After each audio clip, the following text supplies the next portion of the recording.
My name's Carl Harris and I'm the National Sales Manager for Mindfull, and we're here today to talk about enterprise data and the challenges that organizations are facing maximizing the value of their data asset as they go through transformation in these disruptive times.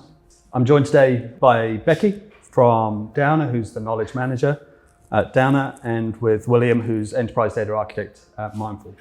So Becky, starting with you, everybody knows the brand Downer within New Zealand, but many of us probably have a very simplistic view of your organization. And I see Downer, I think construction, but actually there's a lot more to Downer. So perhaps you could start by giving us a view of who you are and what the organization's about. Sure, happy to do that. So we are comprised of four major divisions in Downer, New Zealand. And we are part of Downer Group, which has got quite a bit of more diversity, but we'll just talk about New Zealand. We have a division called Building Projects, which deals with our vertical build, skyscrapers. We have a division called Infrastructure Projects, which deals with what we call horizontal projects, bridges, tunnels, big roading projects, that sort of thing. We have a business called Facilities and Services Management, and that has our telco division, our services industries, our facilities management, our new acquisition Spotless is in that business. Mm-hmm. The fourth division is a business called Transport Services, and they do most of the major roading in New Zealand. Our major customers, the Transport Authority, and we handle a large part of the roading network. So it's a very diverse portfolio.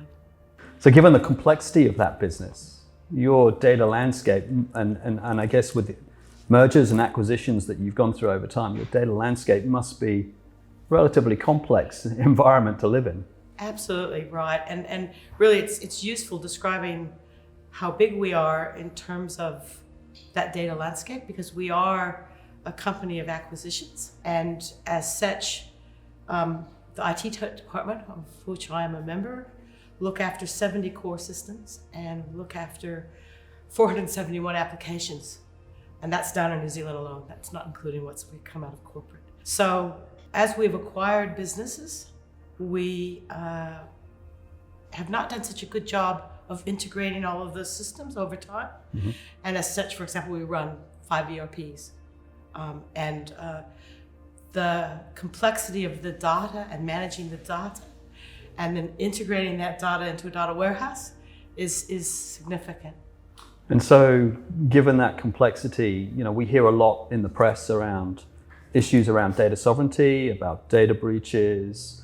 What's your perspective and Downer's perspective on those ramifications, those implications of those compliance and governance requirements? Is that a big ticket item that your leadership are looking at and considering what the impact could be to the business of? That's a really good question. And yes, it is. But interestingly enough, it's a more recent development, right? Over the last few years, when we would talk about rights management, for example, information rights management, or we would talk about data security, everybody was very concerned about it and wanted us to do something about it, but it was much more difficult to get funding released to actually put in place mm-hmm. those kinds of systems to manage rights management or data appropriately.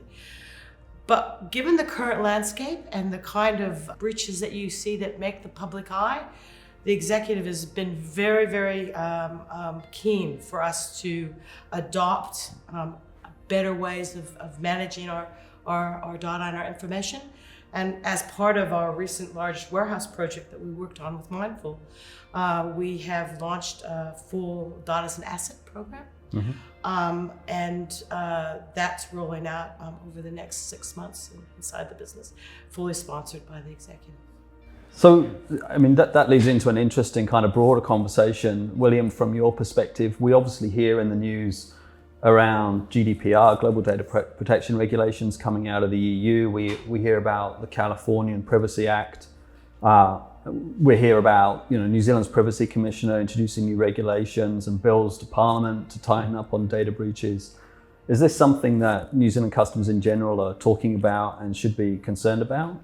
I think that it's a very new and unexplored area for New Zealand customers. They've always looked at themselves as a space of separation from the rest of the world. but they don't realize that as soon as they've got foreign information, they subscribe to those policies of those foreign countries. And so if you've got a citizen from another country coming to New Zealand, all of a sudden you have their information and you need to keep track of that.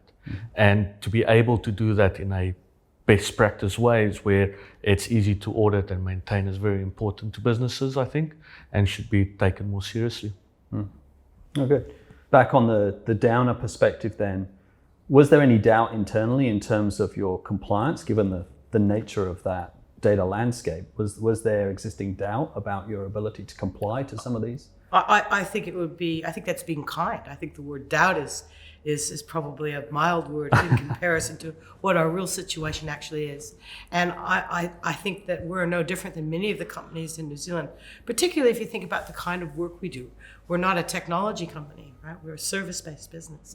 And so awareness of these things is not where it should be across the business. I would hazard that there would be very few businesses in New Zealand that would be ready for the European standard in any way. So we need to rise to that challenge. And the interesting thing about that is, particularly again, with looking at the work that we've done with Mindfull on our data warehouse, that the executive are now seeing the power of what we're producing in terms of information that can go external to the business. And our legal department has said, nothing goes externally until we approve it, right? These are quite different view of looking at our data that we've never had in many years. So yes, I'd say that it's of prime concern now that we are actually moving to a more rigorous place in terms of the protection and management of our people data. So what was it about, or what is it about the program of work that you've been leading the charge at Downer with and supported with Mindfull that's helping you understand the complexities of those data? What specifically are you doing that's driving that forwards? Well, I think the first thing that's important to say is that you are all of a sudden exposing information to a wider audience that people have never seen before. And that's incredibly powerful and exciting, right? We finished a safety report and gave that to our executives to look at, and they were ecstatic about the information and what that can mean to improving safety within our businesses. But all of a sudden the question's raised, can we show this to our customers? There's Becky's name on that report. Are we allowed to do that? So there's also the visibility of our information, our data, which can then be exposed to a much wider audience, becomes something people are actually beginning to think about, as they should. So, yeah. And I guess that then leads into then like the different behaviors of the business. Are you seeing, apart from this sudden dawning or understanding that the sensitivity around data and there's power in that data, are you seeing any other behaviors in the business that have changed since this program's kind of started? Obviously, there is this huge demand now because we have an incredible amount of information. Well, let me rephrase it. We have an incredible amount of data. We're rich, we're data rich. We have a lot of information too. And I use the example, we have one operational manager in our telco division that I talk about who gets 200 reports a day. Wow. Right? In a myriad of different formats. Yeah. She can't consume that, right? So people are now beginning to understand the power of actually a consolidated dashboard, which highlights the things that she needs to look at, as opposed to the things that she could look at in her span of control. And that's exciting people a great deal. And so the demand for that is increasing exponentially. And our challenge, of course, is making sure that we have the governance across that, a set of standards, which mean that we're not just recreating what we did in the reporting side, but rather, we're providing the same information in the same format in the way that those people who own that information want to have it given to the business. And it's a challenge because there's a lot of it.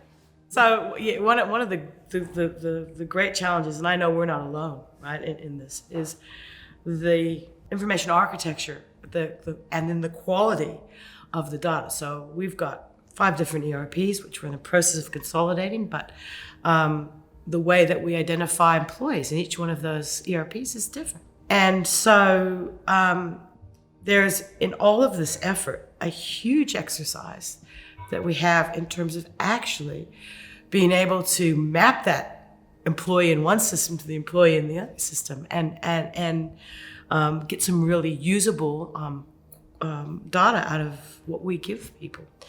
Because, as you know, if we dish up something that's not believable, the first pass around, we may not get a second bite at the apple. That's right. So it's really important that in this exercise that we begin to look at how we clean that data up, how we map data to its components. Question for you, William. You know, how does an organization get on the journey of really understanding their data landscape and starting on the steps that Downer have been through? Right. I think it's really important to first understand your data landscape, right? Invest some time, get a strategy together about understanding the information about your business, how your business operates, and not just the data landscape, but the business landscape. What does that data mean to my business? And what data do I have in the systems? We've got 70 core systems. Do we know what the data is in those systems? Are we sure that that data is the correct data that we have? And so going about that and getting that information, correlating, getting together, and then being able to resource the knowledge that you have within the business, because there's various people having different opinions and understandings of what the system does. So correlating that information and putting that all together in a central place is really important for ease of access and ease of understanding. Yeah, absolutely agree. Okay.